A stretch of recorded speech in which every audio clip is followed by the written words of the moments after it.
ஏழை எளியோர் பசியார முதலமைச்சர் செல்வி ஜெயலலிதா அறிமுகப்படுத்திய அம்மா உணவகங்களால் நாள்தோறும் பல்லாயிரக்கணக்கான மக்கள் பயனடைந்து வரும் நிலையில் மாலை நேரத்தில் வழங்கப்படும் சப்பாத்தி தனி இடம் பிடித்துள்ளது. தமிழக மக்களின் நலனுக்காக எண்ணற்ற திட்டங்களை தீட்டி செயல்படுத்தி வரும் முதலமைச்சர் செல்வி ஜெயலலிதா ஏழை எளியோர் பசியார அம்மா உணவகங்களை திறந்து வைத்துள்ளார். இவற்றில் மிக குறைந்த விலையில் காலையில் இட்லி, பொங்கல், மதியான வேளையில் சாம்பார் சாதம், கருவேப்பிலை சாதம், தயிர் சாதம் வழங்கப்படுகிறது. மாலை நேரத்தில் சப்பாத்தியுடன் பருப்பு கடைசல் வழங்கப்படுகிறது.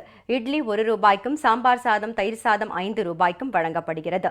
இதேபோல் மாலை நேரத்தில் 2 சப்பாத்தியுடன் பருப்பு கடைசல் ₹3 தரப்படுகிறது. மிக குறைந்த விலையில் தரமான உணவு வழங்கப்படுவதால் அம்மா உணவகங்களில் நாள்தோறும் பல்லாயிரம் பேர் பசியாறி வருகின்றனர். குறிப்பாக மாலை நேரத்தில் வழங்கப்படும் சப்பாத்தி பொதுமக்கள் மத்தியில் தனி இடத்தை பிடித்துள்ளது. சிறார்கள், பெண்கள், முதியோர், குறிப்பாக சர்க்கரை நோயாளிகள் உள்ளிட்டோருக்கு இந்த உணவு ஏற்றதாக அமைந்துள்ளது. இந்த உணவை சுகாதாரமாகவும் சுவையுள்ளதாகவும் தயாரிக்கும் பணி மாலை 6 மணிக்கு தொடங்குகிறது. ரொம்ப சந்தோஷப்படுறாங்க. வயசானவங்கலாம் நிறைய பேர் இந்த சுகர் பேஷண்ட்டு ரொம்ப அவங்களுக்கு யூஸ் ஆகுது. இது எல்லாரும் வந்து விரும்பி சாப்பிட்றாங்க. ரொம்ப சுவையாகவும் இருக்குங்கிறாங்க. ரொம்ப சந்தோஷம் இதை நாங்கள் செஞ்சு கொடுக்குறது. 6 மணிக்கெலாம் ரெடி பண்ணிவிடுவோம். 1:30 மணிக்கு வருவோம் உள்ளார. எல்லாம் ரெடி பண்ணி 6 மணிக்கு பொதுமக்களுக்கு கொடுப்போம். அது எங்கள் குழந்தைங்களை காப்பாற்றுறதுக்கு, படிக்க வைக்கிறதுக்கு, எங்கள் குடும்பத்தை நாங்கள் பாதுகாக்கிறதுக்கு இந்த வேலைவாய்ப்பு எங்களுக்கு ரொம்ப ஏற்பாடு கொடுத்து அம்மாவுக்கு ரொம்ப நன்றி. 1:30க்கு உள்ளே வருவோம். சப்பாத்தி செய்வதற்காக உள்ளே வருவோம். அப்போ வந்து எல்லா சப்பாத்திக்கு தேவையான பொருளெல்லாம் நாங்கள் ரெடி பண்ணிவிடுவோம். 6 o'clockல எல்லாம் திரட்டி எல்லா வேலையும் முடிச்சிடுவோம். அதுக்கப்புறம் வந்து ஈவினிங்கில் வந்து எல்லோரும் வருவாங்க சாப்பிட்றதுக்கு. வயசானவங்க, சுகர் பேஷண்ட்டு எல்லோரும் அதிகமாக விரும்பி சாப்பிடுவாங்க. ஒரு நாளைக்கு கொஞ்சம் லேட் ஆகிட்டா கூட ஏமா லேட்டு எங்களுக்கு வேணுன்ற மாதிரி கேட்பாங்க. அது நாங்கள் எல்லாத்துக்கும் நல்ல முறையில் நல்லா செய்து கொடுப்போம். இந்த மூலியமாக நான் 2 இயர்ஸாக இங்கே ஒர்க் பண்ணிகிட்ருக்கேன்.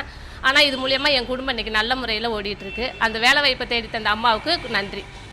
ஏழை எளிய மக்களின் துயர் அறிந்து இந்த திட்டத்தை செயல்படுத்தி வரும் முதலமைச்சர் செல்வி ஜெயலலிதாவுக்கு பொதுமக்கள் நெஞ்சார்ந்த நன்றியை தெரிவித்துள்ளனர்.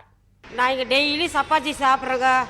நல்லா இருக்குது. அம்மா ஹோட்டலில் நல்லா எங்கள் வீட்டுக்காருக்கு எடுத்துகிட்டு போகிறேன். ஆனால் இங்கே நான் சாப்பிட்டுட்டு போகிறேன்.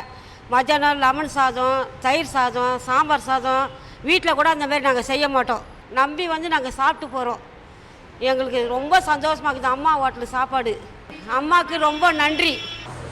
வேலைக்கு போயிட்டு வரோம். வரும்போது பசியோடு வரோம். வந்தவொடனே இந்த அம்மா ஹோட்டல் உணவகம் வந்து எங்களுக்கு ரொம்ப பசியார சாப்பிட முடியுது.